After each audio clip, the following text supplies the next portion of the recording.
ಈಗಿನ ಜಿ ರಾಮ್ಜಿ ಅದರ ಪ್ರಕಾರ ಹಕ್ಕಲ್ಲ, ಅದು ನಮ್ಮ ಹಕ್ಕಲ್ಲ.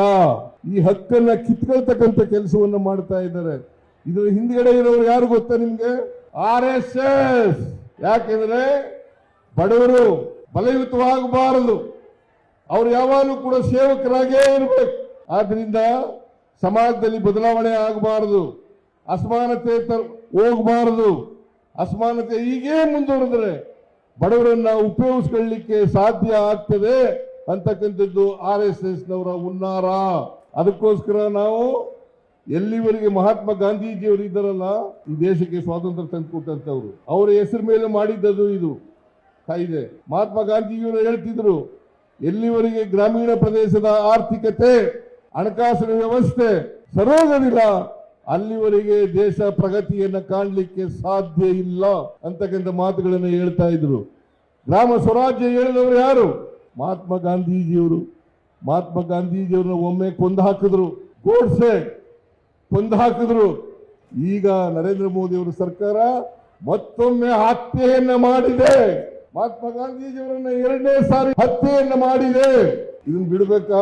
ಭಾರತೀಯ ಜನತಾ ಪಕ್ಷದವರು ಸುಳ್ಳು ಹೇಳ್ತಾ ಇದ್ದಾರೆ. ಈಗ ಏನ್ ಕುಂಬಳಕಾಯಿ ಕಳ್ಳ ಅಂತಂದ್ರೆ ಎಗಲ್ಮುಟ್ ನೋಡ್ಕೊತಾರಲ್ಲ, ಹಂಗೆ ಪ್ರತಿ ದಿನ ಶಿವರಾಜ್ ಸಿಂಗ್ ಚೌಹಾಣ್ ಅಲ್ಲಿಂದ ಡೆಲ್ಲಿಯಿಂದ ಓಡ್ ಬಂದ್ರು ಇಲ್ಲಿಗೆ ಕರ್ನಾಟಕಕ್ಕೆ. ಕರ್ನಾಟಕದ MLAಗಳು ಎಲ್ಲ ಕರೆದು ಹೇಳಿದ್ರು, ನೀವು ಹಿಂಗೇನೇ ಮಾಡ್ಬೇಕು, ವಿಧಾನಸಭೆಯಲ್ಲಿ ಇದನ್ನ ಚರ್ಚೆ ಮಾಡ್ಲಿಕ್ಕೆ ಬಿಡಕೂಡದು.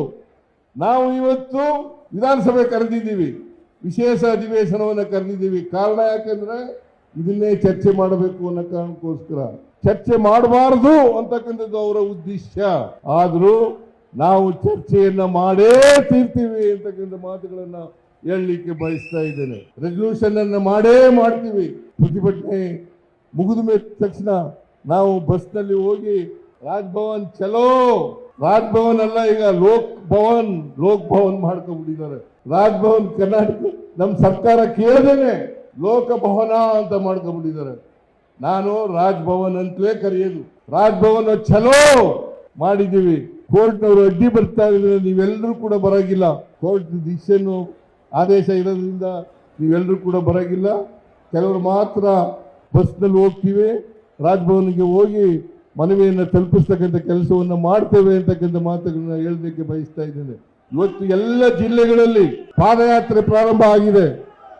ಇದು ಪ್ರತಿ ಪಂಚಾಯತ್ಗಳಲ್ಲಿ ಆಗಬೇಕು, ಪ್ರತಿ ಊರುಗಳಲ್ಲಿ ಆಗಬೇಕು. ಇದಕ್ಕೆ ನಮ್ಮ ಕಾರ್ಯಕರ್ತರು ತಯಾರಾಗಬೇಕು ಅಂತಕ್ಕಂಥ ಮಾತುಗಳನ್ನು ಹೇಳ್ತೇನೆ. ನಾವು ಪ್ರತಿ ಗ್ರಾಮ ಪಂಚಾಯತಿಗೆ ಮಹಾತ್ಮ ಗಾಂಧೀಜಿಯವರ ಹೆಸರನ್ನ ಇಡ್ತಕ್ಕಂಥ ಕೆಲಸವನ್ನು ಮಾಡಬೇಕು. ಅದನ್ನ ಮುಂದಿನ ಬಜೆಟ್ನಲ್ಲಿ ಘೋಷಣೆ ಮಾಡಿ ಪ್ರತಿ ಪಂಚಾಯತಿ, ಸುಮಾರು 6,000 ಪಂಚಾಯತಿಗಳಿದ್ದಾವೆ ಕರ್ನಾಟಕದಲ್ಲಿ.